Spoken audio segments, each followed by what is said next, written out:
what?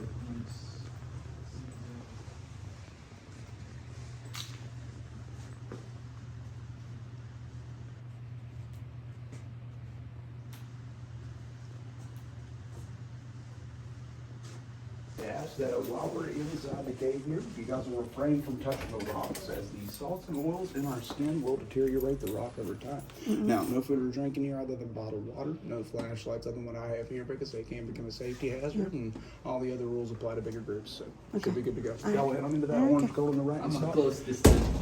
Oh, yeah, no problem. You go into that orange gold on the right side. Wow. Nice.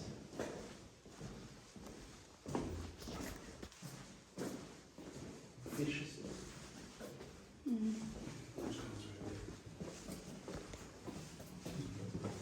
Oh. Huh? I'm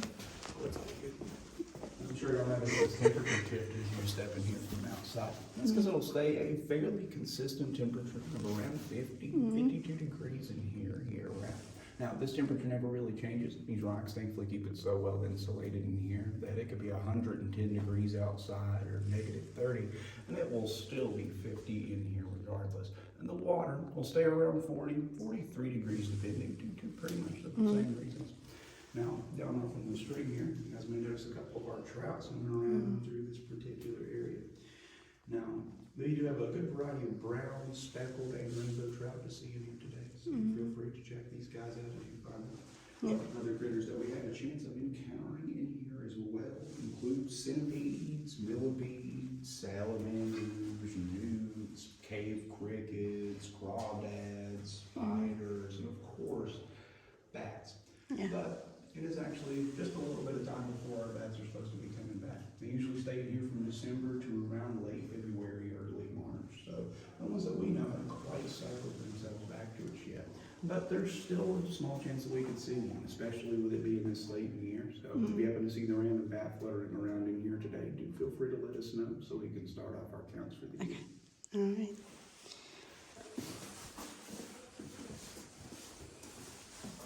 So there are some unexplored facts here. Not really. Pretty much everything's been documented to its full extent. The only thing that hasn't really been explored is the lower level. But we'll actually be seeing the entrance to that here in just a little bit. Now, we do have 3 different levels of the caverns here. Here's the main or middle level that we're hanging out on right now, which all this water runs on. There is a completely flooded lower level down below our feet here. And then up above our heads are about 8 separate upper level chambers. Now, only one of these 8 upper level rooms are actually accessible to us today because a lot of these floors can be between 1.5 to 2 inches thick in some spots, making it kind of impossible for us to take a group of 80 size to an area like this without just going through the floor. But right up here is one of those upper level rooms. Now, this one here is known as the ballroom, because on top it is level and slick, just like a little dance floor. Yeah. And you guys will also notice it has been guarded by our resident crocodile up here as well. Oh yeah. It looks like crocodile for me. Do you have any Yeah. questions? Nope, we're good. No, we're fine. I'm gonna ask this to go on. As you come through, do feel free to check out these other entrances, though. We do have a couple other entrances to the ballroom here. Please look at. So feel free to check these out in passing, but do watch your head. Yeah.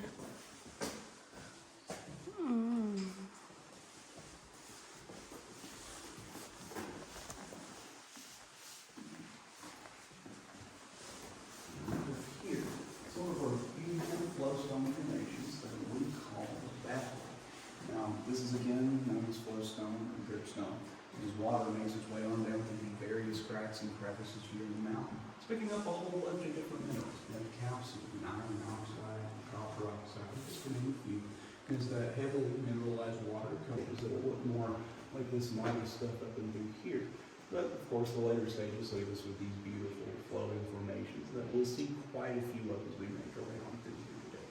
It takes about 125 years for 1 cubic inch of this stuff to grow, so it's never a fast process. Wow. 125 years. Okay. Make sure to watch your head when we come on through here. Yeah. Yes, sir. Now, off to our left here, you notice this rather flat shelf of rock. Now, this is what we call our bedrock area. Bedrock? Yeah. Oh, The yeah. original stream bed of our caverns here, meaning that pretty much all of the water and rock, which y'all see down through here, would have ran at this level at one point. So as you guys can see over time, water has slowly but gently carved away these softer bits of limestone and left us with the stream bed and water level that y'all see here today, as well as these shelves that you guys will see kind of just scattered throughout the various areas of the cave here today. What are these hoses? What's that hose for? A lot of that pretty much was put in just for wiring. When they did a lot of the original wiring, as you can kind of see here, Oh, yeah. a lot of that goes into conduit, or the original goes into conduit that goes up into the concrete here. This was put in, I want to say around 1998. Is a way to put in new lights, basically, to really stand out this area a little bit more. Now, this rather unassuming patch of dirt right here is actually what's known as our reserves fireplace. Now, during the Civil War, we had a couple of Confederate soldiers come back here, camped out and hide people off because they wanted to alcohol rather than preserve the army. But here you can see where they built their fires. As I notice, this little bit of black charring in the ground down through this little area here, with little bits of coal and wood just kind of scattered around the perimeter of the fire and back into this little area here. But more immediately noticeable, you guys will see the extensive amount of fire damage that it threw a lot of this surrounding limestone into the course of just a one short year that they had stayed.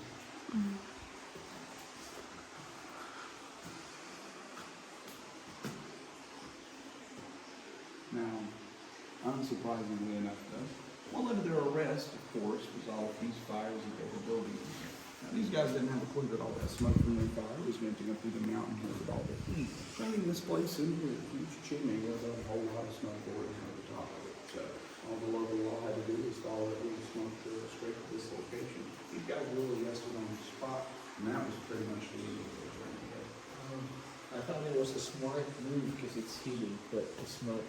Oh yeah, they probably thought so too, as far as that goes, but smoke will get you for sure. Funny enough, if you've ever heard of the Great Smoky Mountains, that's where a lot of, that's what those mountains got their name for. Whenever they head back to the deserters, a lot of them will go to that mountain and hang out, and you just see smoke all over the mountain. And the locals thought it was fog forever, but it was just naturally some deserter fire a lot of the time. This area we're hanging out in right here is known as the Cathedral Room.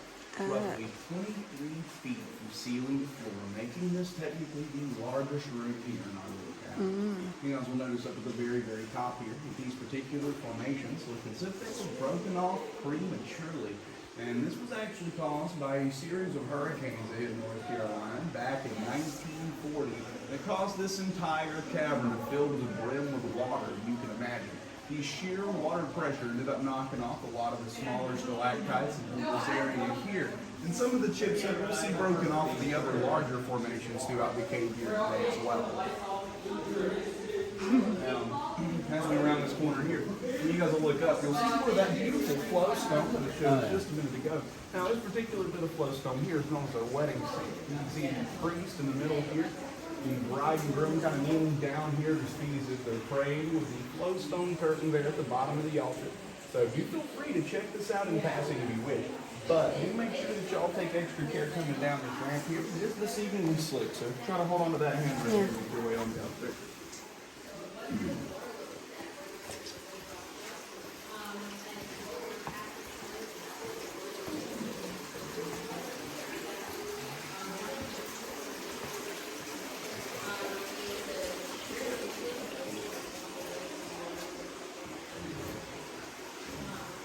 Before we head on down this little hallway here, I'm going to preface this here by stating that it is a pretty tight space.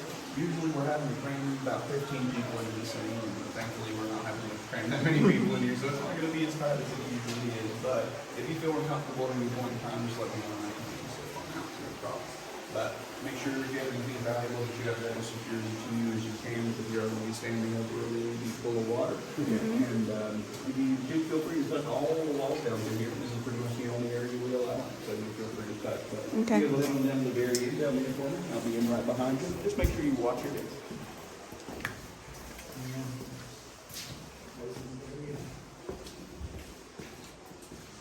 Okay. You can look this before we can. No.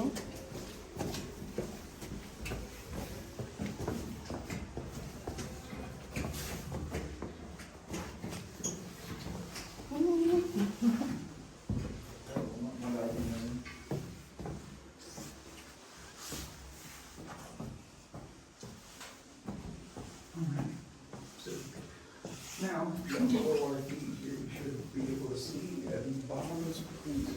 Oh, yeah.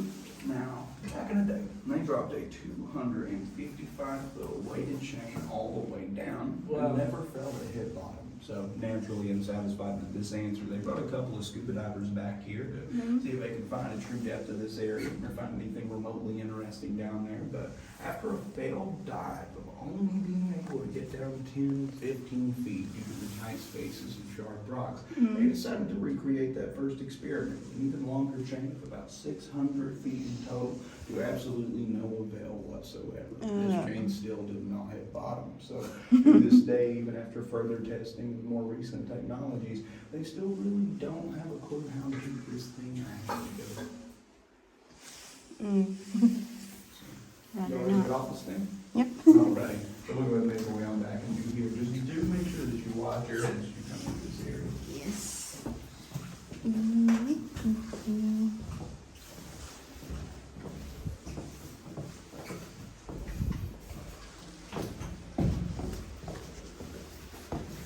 Is it just like ending holding there or series of funnels? You don't know. What is now?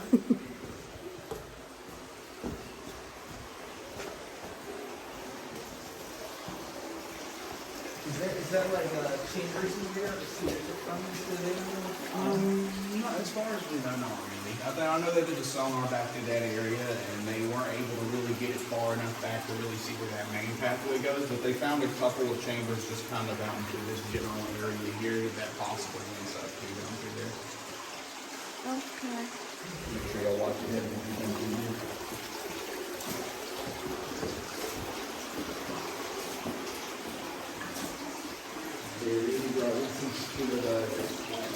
Oh yeah, they did scuba divers, and then later on in time, they did a couple of those on-scene runs, little submarines, and they never really got far enough with us, because as soon as they would get far enough down and start picking up that silt on the side of the walls there, and it would be like a complete blackout.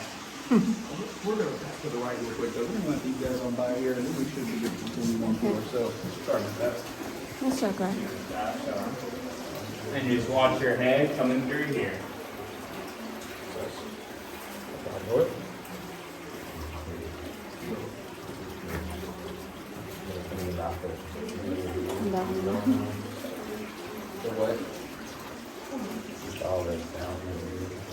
Yeah, it's not like that, but I know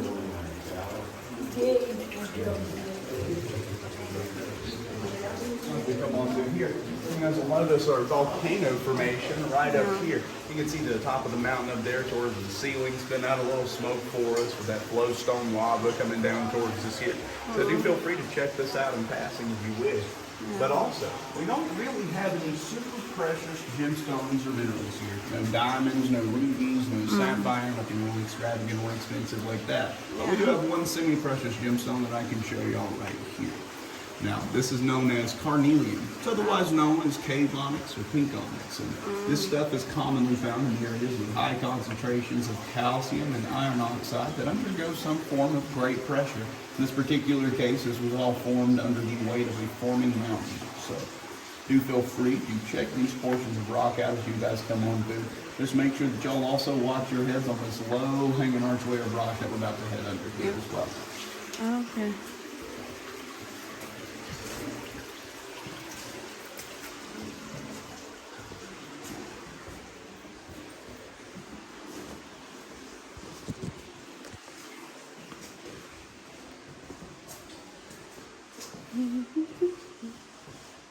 No, it's easy to get disoriented in here.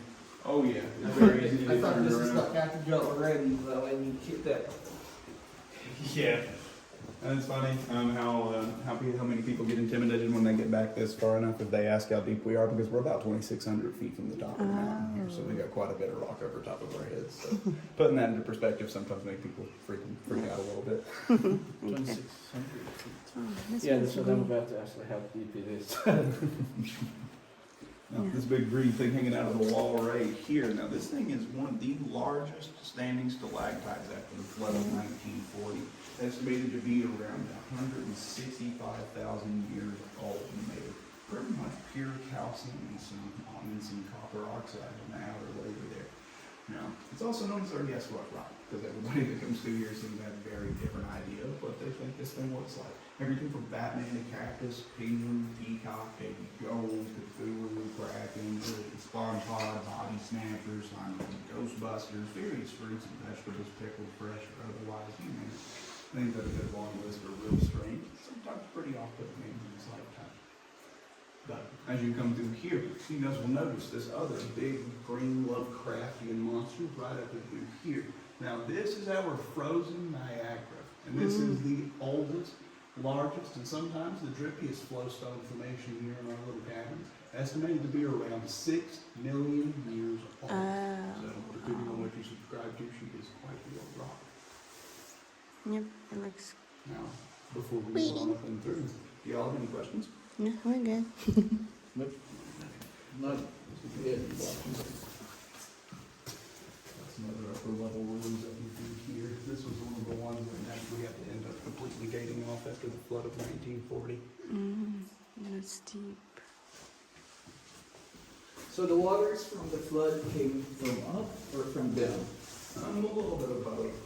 From the heavy amount of rain we got in the area ended up filling a lot of the water tables around this here, so we in this particular cavern, I think it takes about 2 or 3 days for that water to kick in from the tail we've been told about it from the few that are still alive that remember it.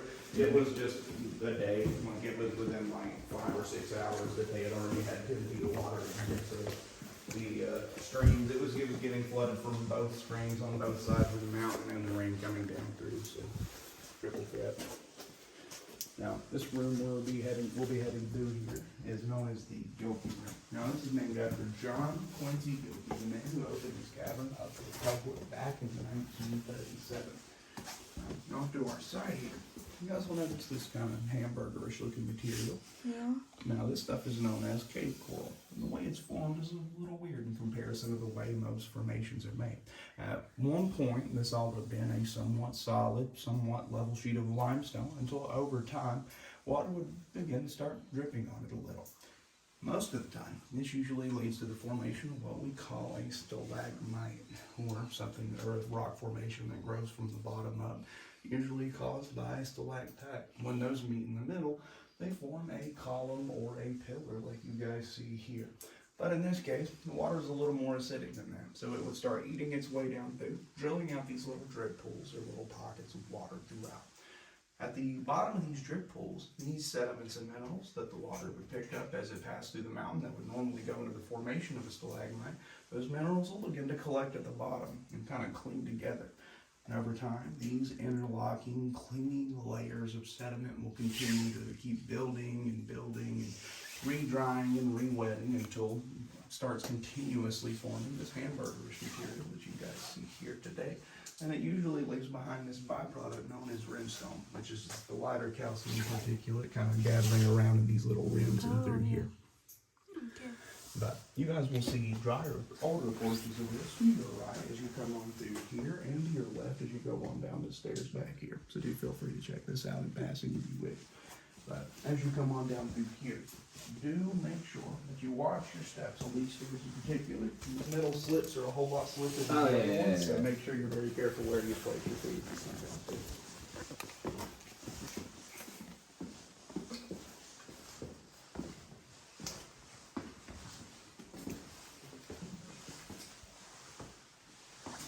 Where does this go?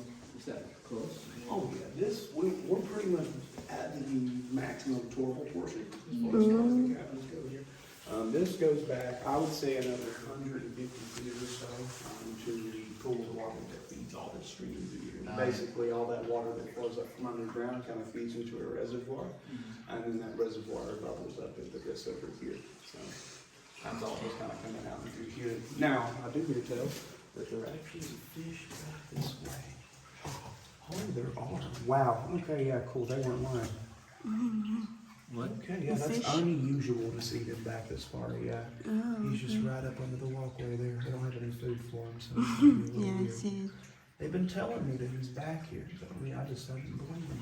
I've been here for 7 years. I've never seen fish back in through here. None of the Yeah. older employees have even seen fish back in through here. Yeah, I saw it a while ago. That is weird. Cool to see though. Yeah.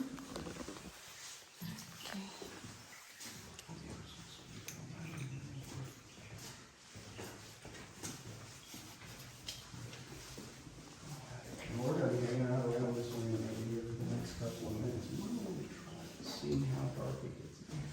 So, if you happen to have anything that glows, make sure you keep that covered up or turned off for me just for the time being. And make sure that you guys stand perfectly still, and we should be good to go. I'm gonna go hit this switch real quick, and then we should be able to start again.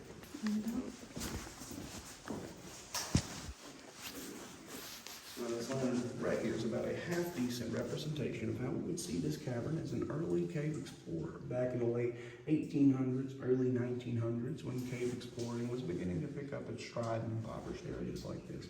You would have a kind of sort of lantern like this one, but of course these lanterns back in the day would have been powered by oil and wick, giving off a little flame inside of a plate glass enclosure instead of a goofy Christmas light bulb with a wire hanging out of the wall. So you would have got about half as much light with about a quarter of the durability.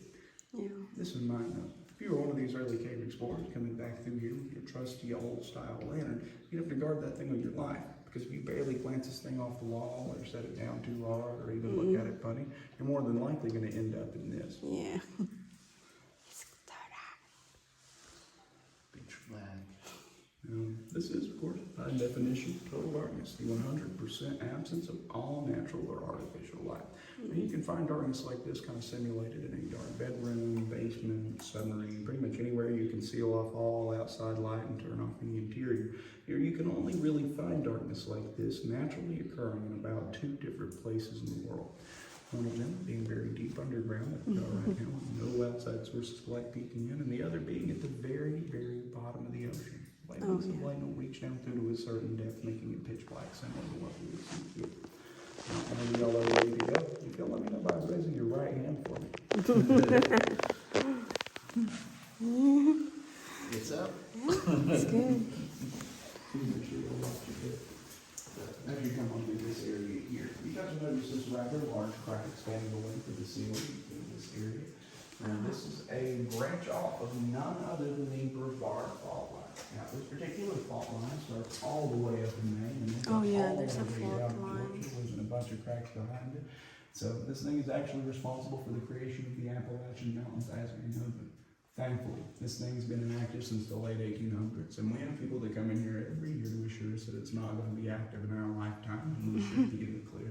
But it is nice to know what's hanging over your head. Yeah.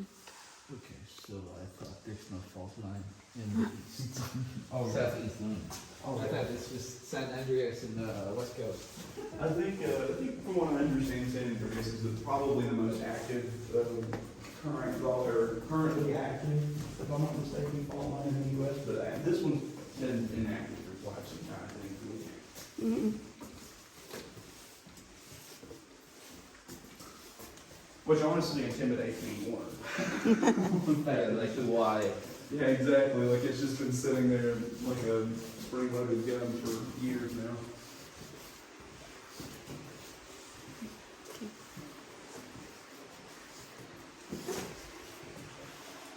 This is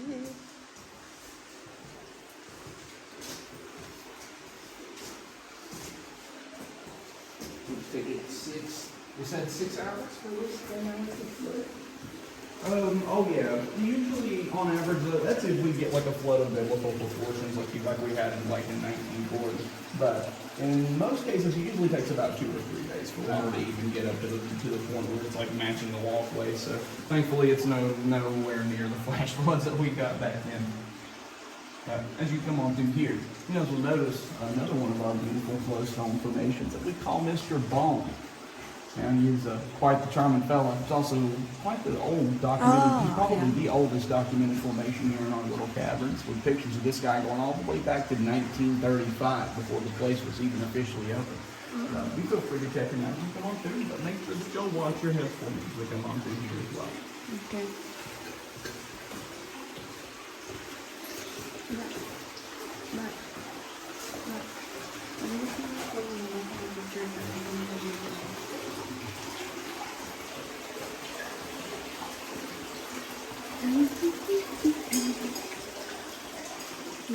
That's the cathedral. Pumasok tayo, di ba? That's the deep waters.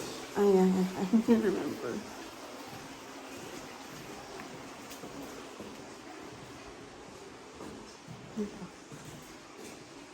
Ito, this picture na. Can you take a picture of us here? Here, please. Oh, that one. We don't have any. Just. Can you see?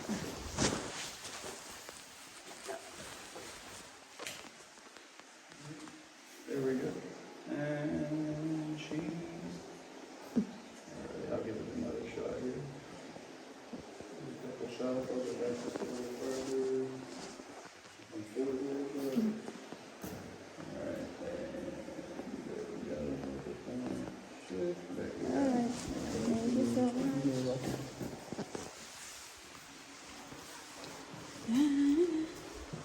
It's drier when you're near the exit.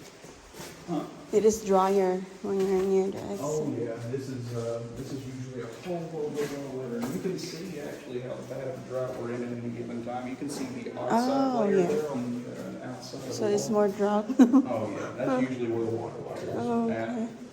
Through here, but it is very, very, very much down at the moment.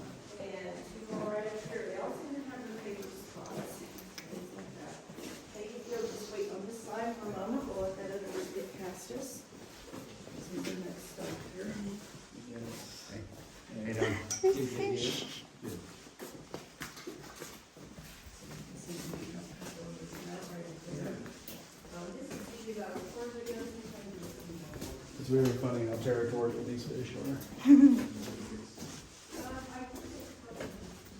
This old cat right here runs the show pretty much. Oh. This one just tags. I'll do watch your head to your Yeah, okay. right over here. You don't do that.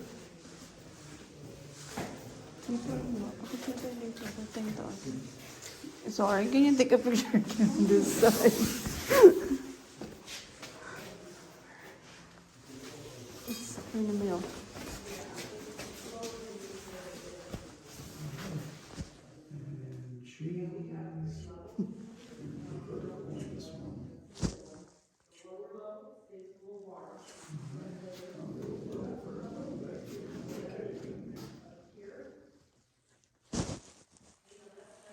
Thank you.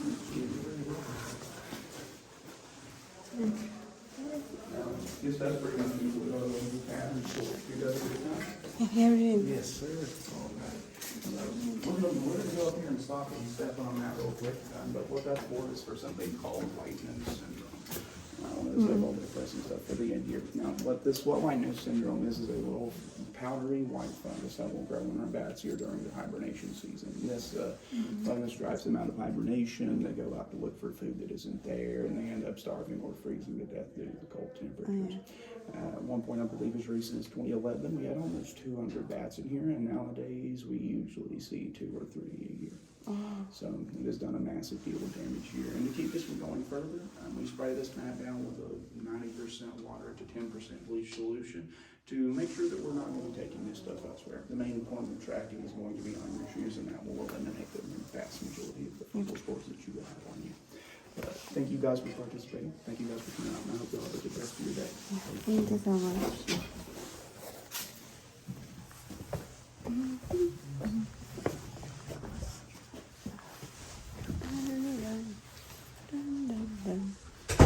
It's already bright outside.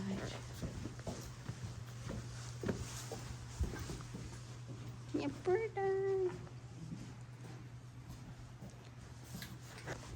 think it'd be colder in there. Yeah.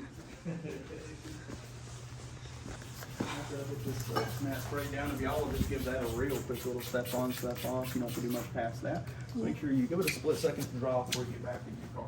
That way Okay. you're not leaving big white footprints in the floor mats. You should get good to go. All right, thank you. Thank you. Oh yeah, that's fine right there.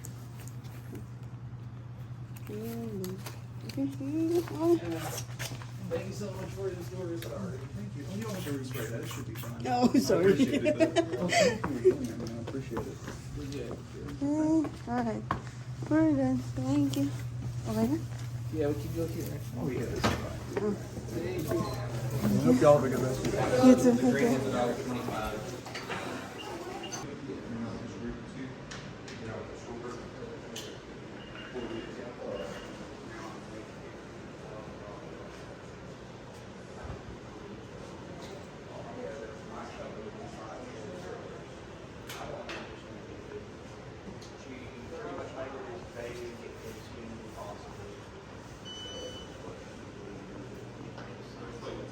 Jesse, you'll be at 10.